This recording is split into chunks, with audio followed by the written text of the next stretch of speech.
We are Maria and Nicole. We're two secular homeschooling moms that have been there, done that. Balancing home life and homeschooling your kids can be challenging.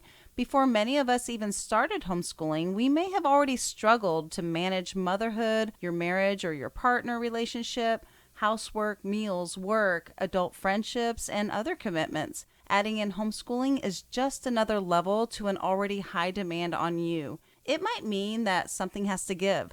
Sometimes there just isn't enough time in the day to do everything or do everything well.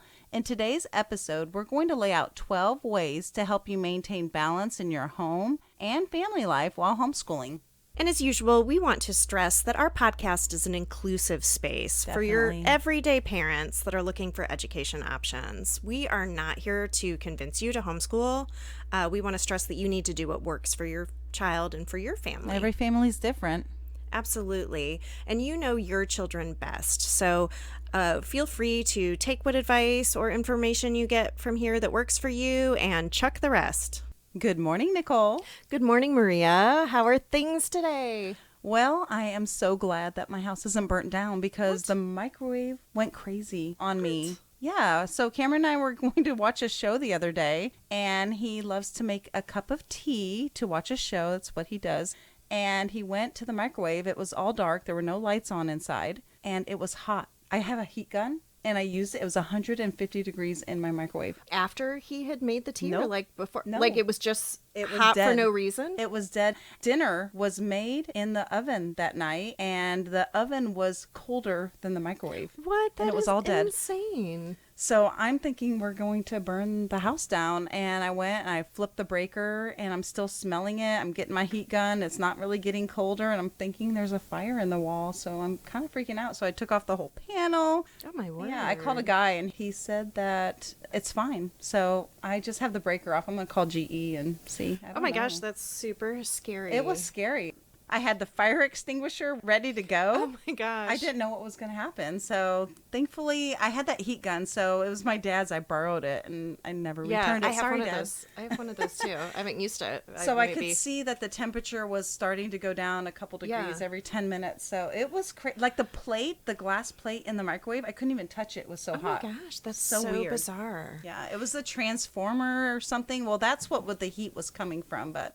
Oh my gosh. I didn't even know that would happen like when it wasn't in use. Yeah. I don't know.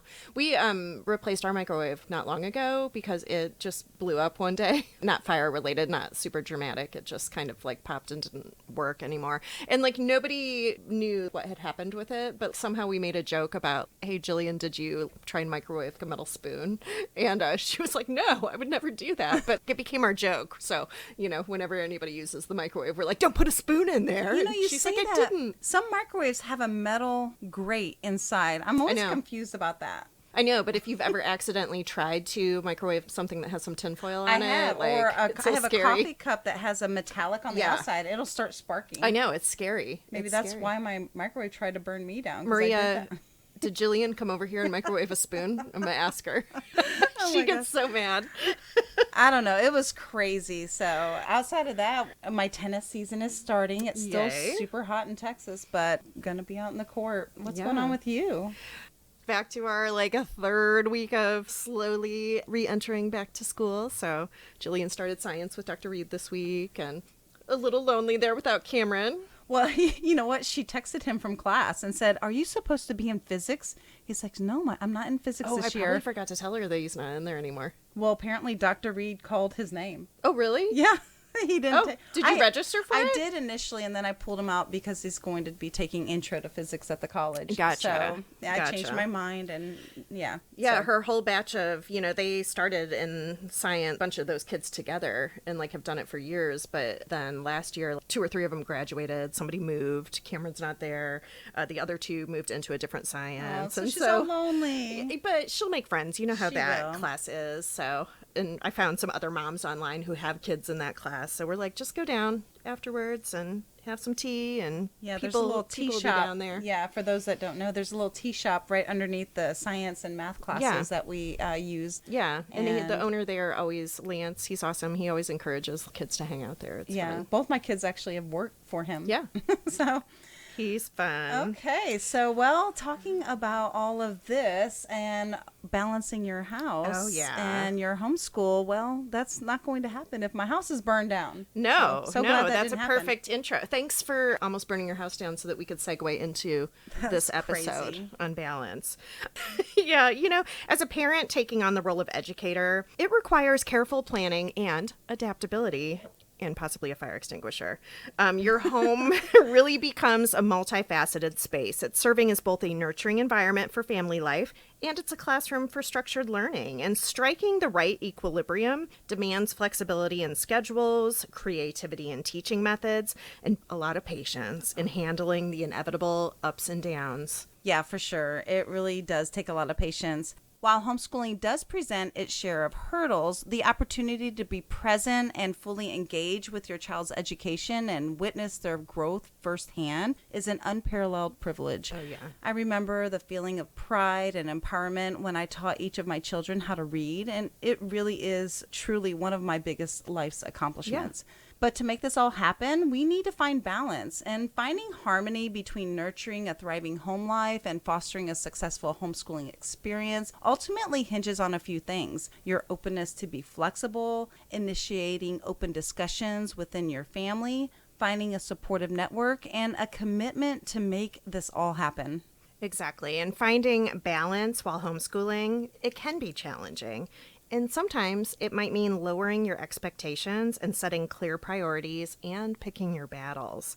And it's true. Some people have this idea of like a social media picture of perfection or your Pinterest worthy home all the time. And that's just not really realistic. Yeah, we've said it before, but it's totally a highlight reel. It's so important not to compare yourself with others. What tends to happen when we start playing the comparison game is that we compare our worst selves with someone else's best self. Don't do it. It's not a battle you're going to win, and you're going to drive yourself crazy and your family crazy with those kind of unrealistic expectations. Right. In this season, you're educating your children. You're raising babies and small humans. You're making memories. There are going to be times when you're running pure crisis mode 24/7, especially when you introduce a new baby into the bunch or a puppy. The house is going to get messy. And then it's going to get messy again. And your kids are only going to be home, though, for a very short amount of time. And it's really going to fly by. Yeah, that's so true. There was a constant evolving project or multiple projects going on all the time in my home, probably for about 15 years. Science experiments, dioramas, full-size cardboard and duct tape boats being constructed, paint supplies, puzzles, papier-mâché projects, you name it. And I haven't even gotten to the housework yet. Laundry and dishes everywhere. All day, every day. Yeah, it's just part of life. I like a tidy kitchen and minimal clutter in the main living areas. And that means my house may be dusty. I may need to vacuum, and my bathrooms, well, let's not even go there. As long as I have a clean kitchen and a relatively clutter-free house, I feel like I'm winning. And it's always easier to see your own mess too, because I always think that your house looks clean, like all the time. Like I walked in today and you're like, oh my gosh, excuse this mess. But I always feel like your house is not messy. So but you see your own dirt. You do. It's like true. You know what's wrong with your own house. So, that's why it's important. Let's keep things in perspective. It is going to get easier. It's going to get easier as the kids get older, or it will get different ways of harder. Definitely different ways of harder. Yep. But next month could even look totally different. And don't underestimate what you do get done. If possible, write down things, keep track of, so you can look back and visually see all that you are doing each day. It's probably a lot more than you realize. Yeah, that's absolutely true. I mean, sometimes we do a task without thinking about it, and all of a sudden it will add up. Right. And remember, there's this funny meme or picture somewhere floating around that has a mom and she's in the middle of a kitchen and it's like utter chaos and the kids are crying and it's messy everywhere and everything. And the dad walks in from work and he's looking around confused and he's like, what happened here? And the mom looks at him and is like, every day when you come home from work and you ask me what in the world I do all day. And he's like, yes. And she's like, well, today I didn't do it. So, yeah, we definitely, every day that we wake up, our kids survived the day before and the house is not on fire. We accomplished it. Yeah, that crisis parenting, when they're little, That's pretty much the state you live in. Exactly. So let's get to some ways to help you maintain and balance your entire household during these years. Number 1, establish a routine. Create a daily or weekly schedule that's going to outline when you'll focus on homeschooling, house chores, family time. A routine helps set expectations, and we have an entire episode dedicated to this. It's called Schedules, Routines, and Rhythms, because not only is it one of the main things that people ask about, but it's also one of the key things to running a smooth household. Yeah, there's a lot of benefits from having an organized routine. It helps you stay on top of everything, but also kids find comfort in knowing what happens next. If you've recently come out of a school environment, you may already be used to having some sort of a schedule to your day. And the great thing about homeschooling, though, is that you have the opportunity to cater this to your unique family. You don't need to replicate a strict school schedule to have a gentle routine in place. And we like to use the words routines or rhythms to imply a more laid back, less rigid flow to your day. Finding the right fit is definitely going to be the difference for every family. And one of the things I like to do, I create like a broad outline for my day and my week and my month and my year. And every Sunday I sit down with this and I detail out my month or my week. I call it laying out my blueprint for a beautiful week, which I've talked about on here several times. And I did actually steal that concept from a different book that I read, probably for a 75 hard. Yeah, I think maybe it was Atomic Habits. Maybe. I just love the way that sounds. Laying out your blueprint for a beautiful week. I love that. So number 2 on the list is to use technology to your advantage. Technology is a time saver when you use it to streamline tasks. Online grocery shopping, home management apps, and educational tools can help save time and stay organized. Keep a family calendar. There's Cozy, there's Google Keep, Trello. I love Trello. Some people like to use Alexa or Google Home for grocery lists, online shopping, grocery store apps, or like Shipt or Instacart. One of the coolest things that I think came out of COVID for me is the free Walmart pickup. I keep a Walmart list going all the time, and then I click on the app when I'm on my way to go pick it up. The last time I arrived, I actually timed how long it took for them to get to my car. I was talking to a friend about this, and I said, they're so quick. So I timed it. It was literally 38 seconds. Oh my goodness. From the time that I clicked on the app that I was there. They loaded my groceries and I was gone on my way within a minute.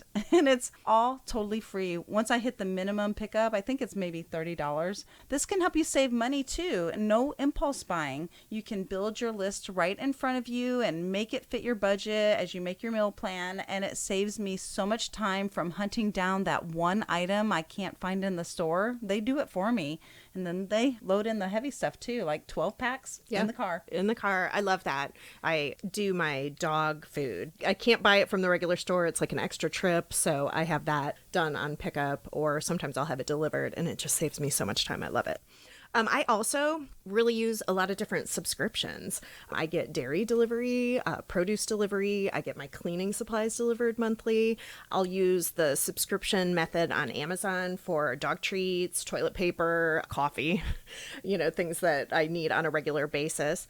I also use a meal planning service for 2 to 3 meals per week. I also started doing that during COVID. And then I just really liked not having to think about meals every single night. And so having a couple that filled in my menu planning was great. Yeah, and even though I don't do that, I do universal yums. And even though it's for school, it's for cultural and geography awareness, and it's kind of something I've always done in my homeschool. Well, if I went to one of the international grocery stores, it would take me forever to find all these ingredients all these foods, and they just ship it right to me. Oh, that's perfect. I mean, it's like $15 a month. I save a ton of money. I love that. My college daughter turned me on to Google Keep, and I just totally love that. I keep all kinds of different lists for today's tasks, long-term tasks. I have a gift list for each member of my family. So when I'm thinking of something that's, that would be great for Christmas, I pop it on the list. I love that. I have a list of movies or shows I want to watch. Whenever somebody mentions something, I throw it in there. It's great. I have a to-do list for our podcast. I have my weekly to-do list. I have menu planning lists and grocery lists. And you can make it really cute, and it's super user-friendly. And Maria can tell you when I say that I am not the tech person on this show. So if I say it's user-friendly, it's super user-friendly. What's an Excel spreadsheet, Nicole? Maria, I can do that with Post-it notes and construction paper. Oh my gosh. And getting my family to use a digital calendar was like the best thing I ever did. Like everybody knows I use Cozy, and everybody knows check the Cozy before they ask me if I can do this on Friday or if I can see that friend. And they put their own things on there so we don't double book. And even my kids who don't live at home anymore still use it to like plan trips home. Yeah. Oh, I love that. I use Google, just Google Calendar. It works. It's just 3 of us, and everybody's assigned a different color. Yeah. But our checklist, our virtual checklist, I use more Trello than anything, but I do like paper too. Yeah. I've gotten more away from it. I loved it. It definitely is a transition, but it really does make your life easier, you guys. The third thing on the list is time management. We only have so many hours in a day, so time management is like adding extra time to your life. Teach your children about time management so they understand the importance of balancing responsibilities and free time. In today's fast-paced world, helping kids grasp the concept of time and learning how to manage it effectively is more crucial than ever. Teaching these skills to them isn't about overloading them with schedules. It's about empowering them with essential skills that they're going to need for their entire life. You can start by introducing age-appropriate tools like colorful timers or visual calendars, making time tangible for them. Lots of kids like magnet or sticker charts or some kind of checklist. I love checklists, and I'm obsessed with making my day run more smoothly and more efficiently, so I do that for my kids. But ultimately, I'm not the one doing it. I've tried different things over the years that may or may not have worked for them. So if that's the case, then I find another system. We posted on Facebook and Instagram pictures of one chart system that I made where I used cardboard and clothespins. I would have the kids take a chore from one side of the cardboard and clothespin it to the other when they completed the chore. We also have our preschool chart that you can download for free on our website, and I created several for the entire household for this week's freebie for you to use in your home. I love checklists too. I'm a big fan. I just saw somebody posted the other day on somewhere that Target has these dry erase checklists that have pop, those pop sockets. Oh, yes, I have. And that's seen what you those. use to click off that you did the thing. And I'm like, that's so brilliant. They pop it once they finish Yeah. it? I'm like, that. I need one of those for like me.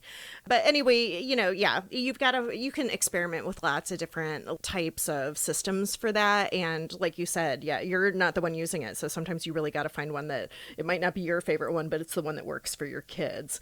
We used work boxes for our schooling for a long time. And my first and last work box of the day included our wake up routine and our bedtime routine. Yeah, I really did like work boxes when my kids were little. It was kind of like opening a present with every drawer. Yeah, a present that says brush your teeth. And we talk about this all the time, that as homeschoolers, we have a lot of social outlets and activities outside the home.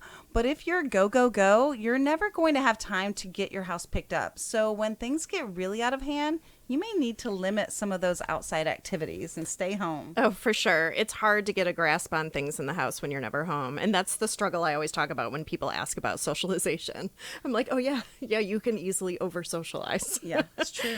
I was just reading a book this week that eventually will go on our favorite book Friday, but it's all about learning and how to learn. But they talked about this technique called the Pomodoro technique. It's a time management method that was developed by this guy, Francesco Cirillo, back in the 1980s, and it involves using a kitchen timer to break work into intervals, typically like 25 minutes. And Pomodoro is Italian for tomato, which is the shape of this kitchen timer he used, which I don't know. Remember, my mom had one in our kitchen. And so I've used something similar in the past. I might set repeat timers on my phone for like 10 minutes, and then I try and do stuff as fast as I can in that 10-minute time and just get it knocked off my list. And I recently saw a TikTok of a girl who cleans her house every week in the time it takes to wash her bedding. Wash it and dry it and put it back on the bed. It's like 2 hours usually, like 70-minute cycle for each. And then, so I've adopted that for my weekly house clean. I'm like, I'm going to really, make that time worth it and go, go, go. I like that. It's cute. And I really like to have an entire family pickup time. Even just 10 minutes of everybody picking up at the same time and do nothing else can be super helpful. Oh, yeah. Personally, for me, I'm really efficient using block scheduling, which is kind of similar where I do only one task at a time. I think Elon Musk used that and really made that popular. Okay, so moving on to number 4, you want to prioritize tasks. You want to identify the most crucial household tasks and focus on those. Not everything needs to be done perfect. Sometimes good enough is okay. The old fly lady routine of having a weekly blessing of your house was neat. You take an hour and vacuum just heavy traffic areas, quick dust off surfaces, spot clean any floors with a mop, polish mirrors or doors, purge magazines, mail, paperwork, change sheets, empty all the trash. Then you could dedicate time on other days to doing other projects, and your house is always kind of semi-clean. She also recommended things like keeping cleaner and wipes in every bathroom so you could always do a quick clean in a pinch without grabbing items from somewhere else and wasting time. Yeah, She had a lot of great ideas. She really did. I loved Fly Lady stuff. I still use a lot of those techniques. A lot of TikTok things. Can you tell that I'm on cleaning and organizing TikTok a lot? There's a lot of people that will talk about doing a daily reset, or one that used to work in a restaurant calls hers closing time. And I like to do this in the morning at my house. I always, first thing in the morning, I throw a load of laundry in. I fold the previous days. I unload the dishwasher or rack so that everything during the day that gets dirty can be put into the dishwasher. I like to keep my sink really clean. I'll wash whatever was soaking from dinner the night before. I also fill all of our water bottles and prep any food items for lunch or dinner. These things in the morning keep the rest of my day running smoothly. And then we never run behind on laundry either. And I always make my bed. Yeah. Well, do you make your bed? Well, I didn't look. You didn't look. Well, I try to stay on top of this too. I don't always make my bed, but I do try. Currently, we're in the beginning of a new semester, so I'm still trying to nail down some of our new routine. Yeah. Yeah, you can tell right now, Nicole, here in our recording room, it is a bit untidy. It's not bad. Don't look. It's not bad. I just found a bunch of guitar picks. That's all I found. Oh, there's guitar picks all over my house. But I'm just going to let that all go right now. And I'm making a plan for this weekend to get a handle on it and put some habits in place. And that's another thing. Every school year is going to be a little bit different, and it can really throw you off. So just take some time to set new habits in place and move forward. And that's what I'm doing right now. You're doing a great job. Thank you, Nicole. I love it. I mentioned my Google Keep lists that I like to keep all my things in. I have a list of cleaning and organizing things that I do every day. Like on Monday, I pay all my bills. And on Tuesday, I might make my grocery order. And Wednesday, I'll check my Every Plate or HelloFresh, whatever I've got coming, to select my items for delivery. And I also like to be working out like 3 weeks so that if I do skip it that week, I'm not then getting all the pre-selected things. Yeah. So I kind of have my to-do list staggered like that so that I never get behind. Yeah, I've done HelloFresh a couple times, and I always cancel because I don't want to pay for it. I'm cheap. I don't want to pay for it, but it is fun when we do get those. Yeah, they're a great way to teach kids how to cook. Yeah, I give them to Cameron. He does them for me. Yeah. Yeah, for No, sure. they're awesome. So just a reminder that this is a weekly episode. We drop one every Thursday morning just for you. And if you have any additional ideas or comments, please come and comment on our Facebook page, on the episode thread, or send us an email at info@btdthomeschool.com. We'd really love to hear from you. Moving on to number 5, weekly planning. You want to dedicate a specific time each week to plan your homeschool lessons and household tasks. This can help you stay organized and reduce last-minute stress. I typically do this on Friday afternoons if I'm ahead of schedule, or Sunday afternoon if it's crunch time to set up my week. So if I have to make a last-minute trip to the store for a supply for a science experiment Sunday afternoon, I can run out and do that. Yeah, this is where my blueprint for a beautiful week comes in again. I make Jillian's weekly school list on Sundays when I organize the rest of my week. And I just make her check boxes with all of the stuff that she has to get done. And then she turns it into me at the end of the week. And I look at my calendar, I plan out my meals, I look to see if there's supplies or things we need for classes or projects. I kind of look at our week and see how crazy it's going to be too. So trying to run around at the last minute on the day that you want to do something it's just misery. I know, and Murphy's Law, the way it works is if you decide to just open a book and do something on the fly, guarantee it, you're going to be one ingredient short. Yeah. It's going to have one It's thing true. that you totally needed from somewhere else. So do yourself a favor. Yeah. Plan your week. Plan ahead. Okay, so that leads into number 6, which is meal planning, which is its own separate thing because it really kind of is its own task. So plan meals in advance. It's going to save you a ton of time and money. This is going to make your week run so much smoother and reduce your stress. Consider batch cooking or using slow cookers for easy, nutritious meals or an Instant Pot. One year, my good friend Gina and I got together and we prepped a ton of freezer meals. It took us all day, probably about 8 hours. Wow. But it completely packed our freezers with easy to go meals, and you just throw them in the crock pot in the morning. I recently posted 2 free freezer meal plans, like they're 100 pages each with grocery lists and everything, in the Homeschool Freebies Facebook group that I created. And I can't believe there's almost 2,000 people in that group already. That's wild. Can you believe that? But I got a lot of great feedback on the freezer meal posts, so people are using it. Yeah, I love that. I did that when I was having shoulder surgery. I found a really great one online that was all Instant Pot batch meals. Yeah. And it was great. I spent a whole day, doing them, spent a bunch of money, but then my kids, while I was recovering, could just grab a bag every morning. They could choose which meal they wanted, and it was awesome. Yeah. It gave me like 30 days of meals, which was wonderful. Meal planning is like my saving grace. I used to just wing it. I don't even know how I lived like this. It was so much stress in my life, like not knowing what I wanted to make for dinner. And I wasted so much money on takeout or dining out because I didn't have a plan. And this was money I didn't have. Yeah, either. there's nothing worse than walking in the door and everybody's hungry and there's nothing to eat or everything is frozen. Also, if you start asking for ideas from your kids, it's easy to get sucked into being a short order cook. Oh my Well, I gosh. want this and I Right. want that, and everybody Yeah. wants something different. So Right. don't even open that door. Do not do it. Exactly. And I'll also talk later about how I don't make breakfast or lunch for anybody, but I do always make dinner. And to avoid stress, I plan out my week of menus every single week. I have a chalkboard in my kitchen with each day listed, and every Sunday I go through that calendar. I determine which nights might be more hectic, like maybe we've got dance here, we've got late field trip, or we're not going to get back until like 5 for that.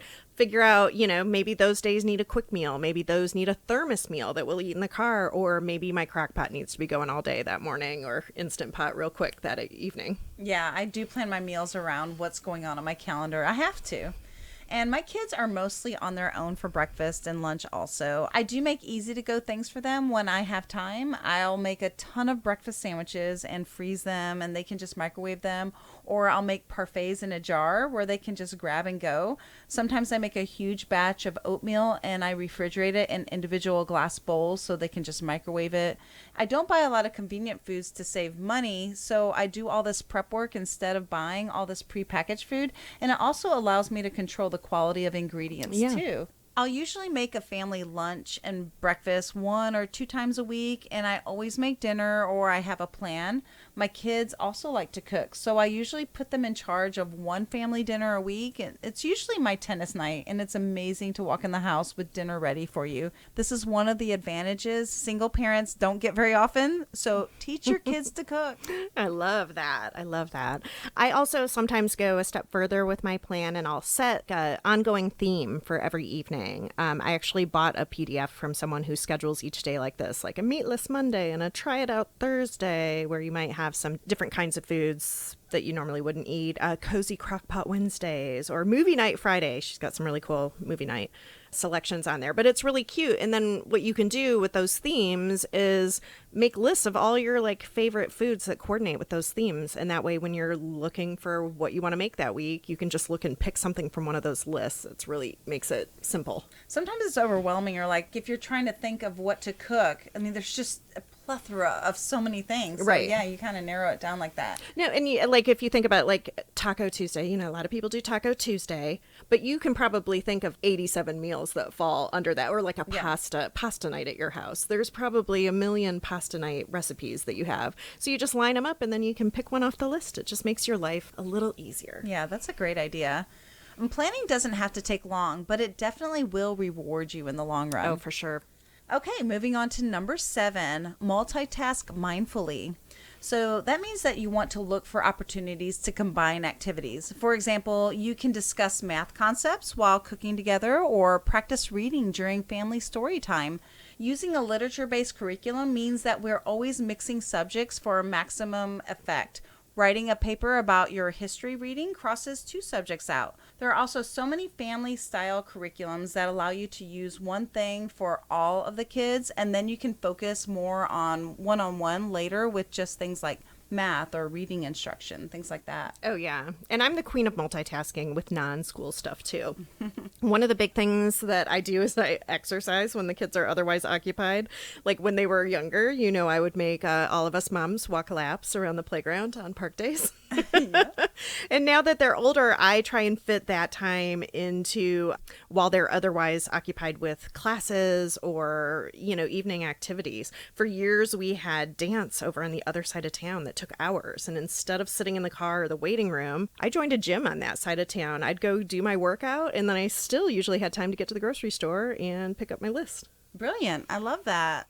Okay, let's move on to number 8. Involve everyone. This is my favorite one. Have your children and partner, if you're married or have a partner in the house, help you with household duties. After all, they live in that house too, and it should never be solely your responsibility to take care of everything all the time. Delegate and give up on perfection. The goal is to have it done to at least a passable standard. Yes. Perfection is overrated. Yeah. Share that responsibility. You can assign age-appropriate chores to children, teaching them valuable life skills in the process. You can download our free resource this week. It's going to help you stay on top of those chores and involve everyone in your family as you divvy out responsibilities. There's also a lot of lists out there with age-appropriate chores on it for inspiration. There's a really funny one that I'm going to have to find because it has all these legit chores for different age groups, but then they'll mix in like a funny one every now and then under like for 10-year-olds, bathe grandpa. I don't know what you're talking about. You're It's going to so have funny. to share that. I gave it to my kids and then I told them they could all divide up the tasks evenly, and then I waited for them to come to me to be like, wait, what is this one? I'm not doing that. It's hilarious. Over time and with lots of patience and patient instruction, my kids have become very good at helping around the house. It wasn't always easy when they were learning how to complete a new chore, but I kept reminding myself that it would pay off in the long run, and it really did. Oh, it's definitely crucial. I know with my kids going off to college, my daughter's first roommate situation that didn't really work out so well was partly because the roommate did not know how to do anything like her own laundry. What? Clean a bathroom. She had never done that before.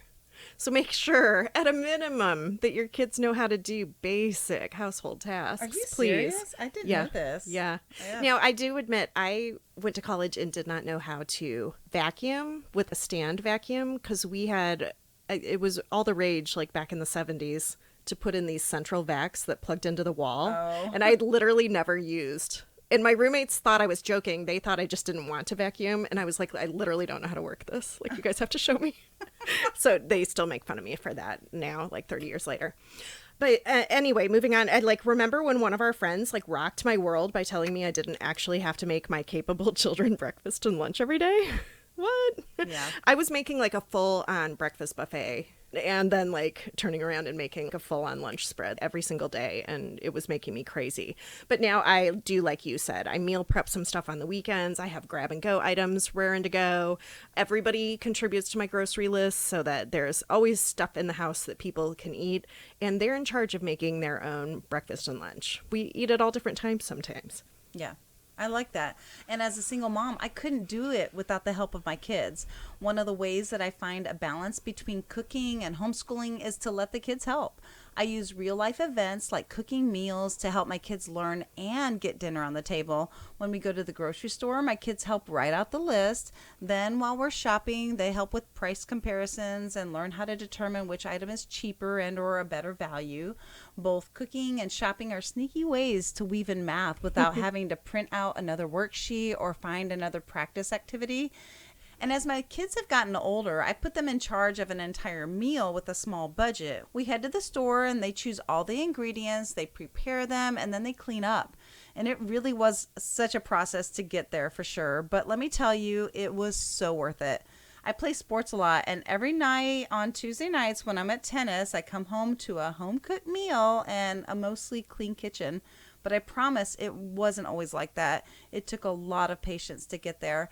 It was years of teaching them how to do all these steps, and sometimes that was an entire school day, meal planning, cooking, and cleaning. Just because you close the school books when things are out of control and you need to tidy up the house and get food on the table doesn't mean that you're abandoning learning altogether. No, not at all. And after you finish listening to this episode, be sure to visit our website. We're going to write up all of the show notes and have links to everything that we're talking about, so it's just really easy for you to access and reference. Every week, I like to create free resources that complement that episode, so be sure to sign up to our newsletter so you don't miss any of that exclusive content. If you're on Facebook or Instagram, we would love it if you went out there and gave us a thumbs up or even comment on the episode thread. Okay, moving on to number 9. Ask for help. Don't hesitate to ask for help from friends and family when you need it. Ha ha ha. This is actually, I am somebody who does not like to ask for help, and I'm fiercely independent. And, you know, for a lot of my kids' younger years, my husband traveled or there were several times where he got transferred ahead of us to a new city. So he was never an option for like easing my load. But if you do have a partner in your house that's not traveling, delegate some of the schoolwork to them or put them in charge of a certain subject, maybe math, and completely take that off your plate. Yeah, I'm fiercely independent over here, and I'm on my own over here with an ex who doesn't really support the fact that I homeschool at all, so that puts a lot of pressure on me. Sometimes you can share responsibilities with other homeschool moms too. Mm-hmm. We've shared carpooling a lot with you and other close homeschool moms before. Yep. One year when our oldest kids were in a summer camp, we created a younger sibling kid camp with several families. You were in there. Yeah. We would each take all the younger siblings for the entire day, and we would do activities and give other moms the day off. And that was a really fun summer. I loved it so much. Oh, it was. We got a lot done. Yeah, and I did enjoy my time at home getting things done around the house, but equally, I really loved my time with all those great kids. We made a musical band. We did an art party. We made homemade pizza. It was so much fun. So fun. I love that. Also, we've talked about our all day long park days on beautiful weather days. I love those times with my mom friends, but every once in a while when the kids were having a great time playing, I would switch off with a mom where she would leave early to go do some errands and I would drop off her child later in the day and vice versa. Homeschool moms are the best. Yeah, and I mean, sometimes having an extra kid at your house is actually less work than just having your own kids. It doesn't seem like it would be that way, but it really is because they're occupied. You can get stuff done. You might also consider hiring occasional help, such as a house cleaner or a babysitter. When my kids were really little, I had a sling business for a while. I don't know if you know that about me. I manufactured baby slings. And I sold a lot of them. And so I was really busy, and I had a young homeschool tween come in a few hours a day as a mother's helper. And it was a win-win. She got supervised babysitting experience, and I got time to work on my sewing. I love that. And my kids love to play. Yeah. Okay, number 10, set boundaries. You want to clearly communicate your work and homeschooling hours to family members and friends. Let them know when you're available for non-school related activities, and don't be afraid to be firm about not taking calls or texts between, like, say 9 a.m. and noon if that's your prime school time. You're not sitting at home doing nothing, eating bonbons, watching TV. Your job is important and valuable, and if other people don't respect that, that's not your problem. Turn your phone to silent and be present with your kids. They deserve that. Oh, this is a struggle for all stay-at-home parents, I think. People often think you have all the time in the world to take their phone calls or book appointments or meet household contractors just because you're at home. But you have your own stuff to do. I know who you're talking about. I remember that one. I know. He's like, I booked it for Thursday, so you'll be home, right? I'm like, Thursday, the day I do my hike every single week? Sure. Love you, John. And this goes for homeschooling commitments too. It's easy to get sucked into a volunteer role or a teaching position or other activity, coordinating something. And if you're a person who's good at leading things, you'll get asked to do this over and over again. And the thing is, it wears on you, and you start to notice that other parents aren't always going to pull their weight. and it can really be frustrating. Oh my goodness. And you know that this is a big problem for me. This one is not a problem for me. I will say no. You are good at that. I am such a yes person, and I get dragged into overcommitting to things all the time. And I got burned bad in this 10-year volunteer role, with this other group. And I'm still like recovering from something that I poured my heart and soul into that was not a mutual role, apparently. I'm just finally starting to be able to get back and start helping out again. I'm always really jealous of the folks who don't feel the need to help and can just like drop off their kid and not do this, because it seems like there's a few of us that do a lot of things and some people who don't do any. I've never been that parent, but you know what? I'm kind of like that with the theater. But you've put in your time through the years. I mean, at this point in our life, the theater is the first time I've ever not been right there all the time, super involved. But he's older, and I'm kind of done. No, listen, you, how many things did you lead up when your kids were younger? I did. I organized, I led, I did all the things. So yeah, I'm kind of, and now I podcast. We're telling you how not to to do it. Learn to say no. Again, it's something you have to find balance with. Don't commit to things your kids hate. Don't commit to things that don't benefit your family. Like when we did co-ops, I only would teach classes that at least one of my kids was going to be in, so that I could use up curriculum I had or do something. Like, I did not want to just teach a class to teach a class. Find the things that work for your family. Right, exactly. Okay, moving on to number 11, prioritize self-care. Taking time for relaxing and your personal interests helps you stay balanced, and it's going to reduce the chance of burnout. A burnout mom is scary. I know this because I've been there. And when you're doing these activities, don't talk about your kids. This time is for you. I feel like this is something that you and I are both pretty good at, Nicole. We both love to read and work out, and I love playing sports. We have so many things that we do outside of our family. Yeah, we do. Yeah. It's definitely a non-negotiable for me. Like, it might not always have been, but it definitely is now, at least. And, like I've talked about, I've got to get, and like you are too, I've got to get my exercise in so that I can feel like a normal human. And when my kids were young, that meant I took them with me.